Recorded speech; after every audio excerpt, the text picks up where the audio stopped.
Lapastangan. Halimaw ka. Inuutusan kitang sumuko na agad.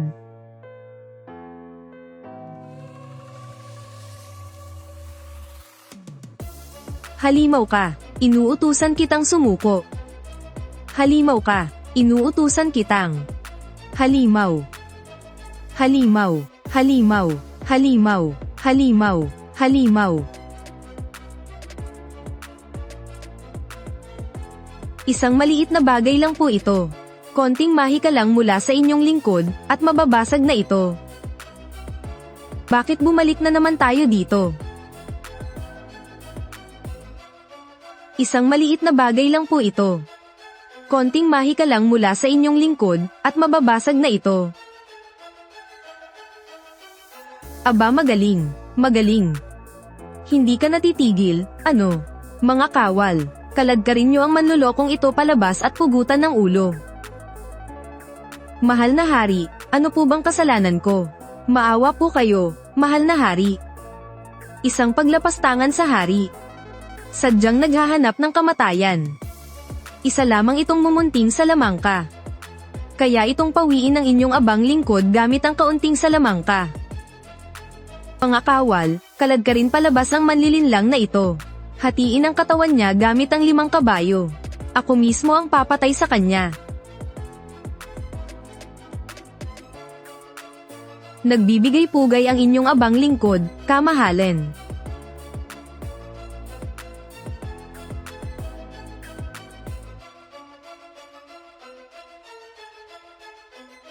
Kamahalin, lumayas ka. Napakalabo talaga.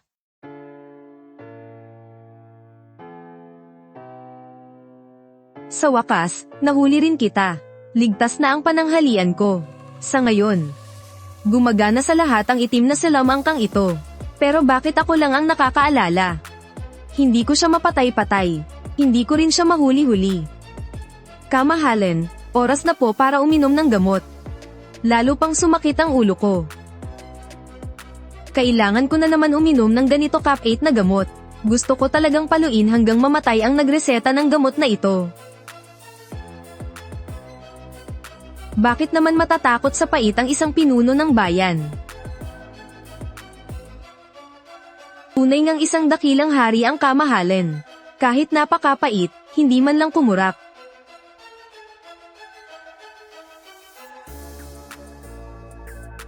Tiisin mo lang. Hindi ako pwedeng samuka. Tunay ngang isang dakilang hari ang kamahalin. Kahit napakapait, hindi man lang kumurap. Mangkukulam na to, inulit na naman. Tunay ngang isang dakilang ha. Tunay ngang isan.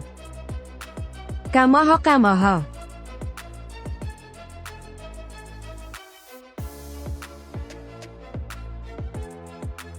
Ito po ay isang uri ng mamamahaling minatamis na magtatanggal sa pait. Mangkukulam, sana naman ibinalik mo ng mas maaga ang oras kahit kaunti, para hindi ko na ininom ang gamot na ito.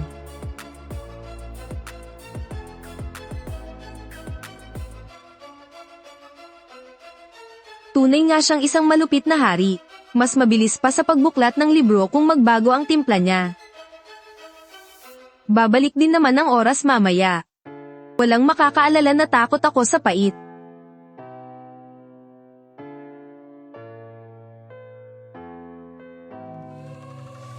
Teka, bakit ganito? Hindi pa rin bumabalik ang oras. Sa wakas, hindi na nasunog. Hindi na sayang ang ilang beses kong pag-load pabalik. Ang liit naman, hindi man lang ako nabusog. Hindi uubra to, kakain ulit ako. Isa pa, isa pa, isa pa, isa pa, isa pa. Nakailang kain na ko ha. Wala man lang talab sa gutom ko eh. Kahit ulit-ulitin ko pang kainin. Hindi talaga ako mabubusog. Kailangan kong gumawa ng paraan para makakain ng totoong pagkain.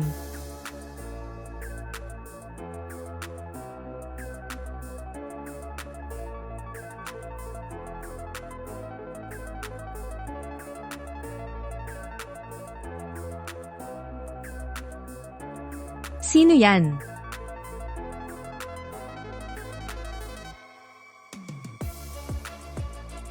Muntik na yun, buti na lang. Grabe, muntik na kong himatayin sa takot.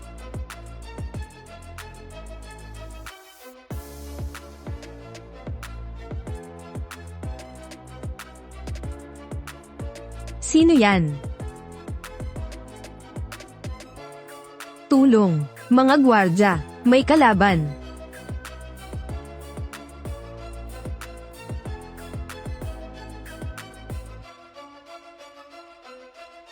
Ang mga sunod sa Niren na to sa palasyo.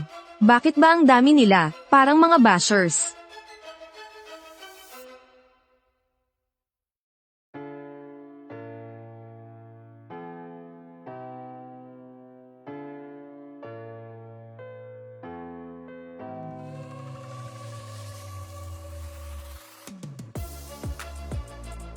Inang ko po. Sa wakas nakarating din. Ang saklap sobra. Kung iisipin yung huling drama na inartihan ko, hindi ko naman naranasan ang ganitong hirap eh.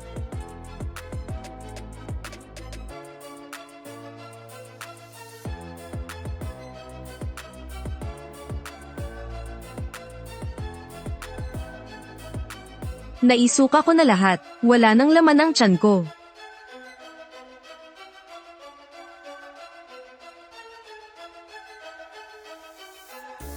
Masarap ang handa natin ngayong gabi.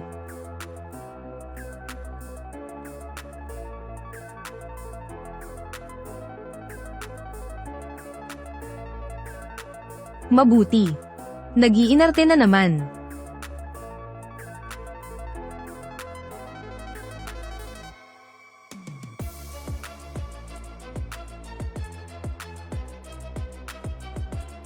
Tiisin mo na lang. Hindi naman natin siya mahuli-huli.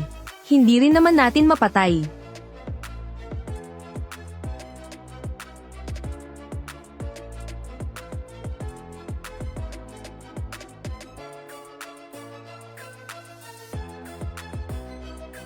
Kalma lang po, kamahalin.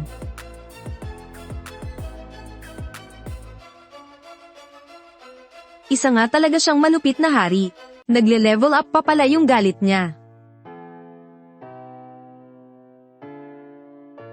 Mukhang tapos na ang pangkukulam niya.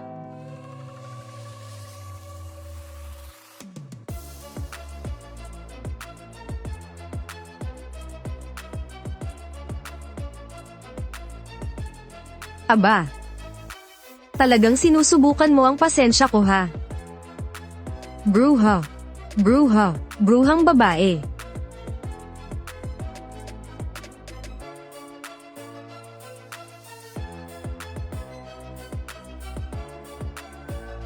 Bakit ba nagagalit ng ganito ang haring to kahit kumakain lang naman?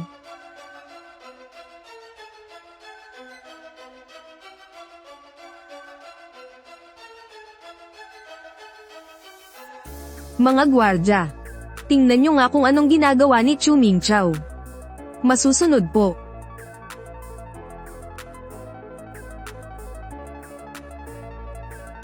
Tingnan nyo nga kung anong ginagawa ni Chu Mingqiao.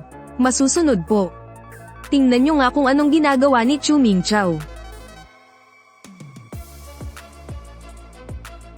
Ano pang tinitingin-tingin mo riyan? Hindi nga makalabas ng gate. Hatsing. Ano bang nangyayari? Sino kaya yung naninira sa kin ng patalikod? Hatsing. Sinong nandyan?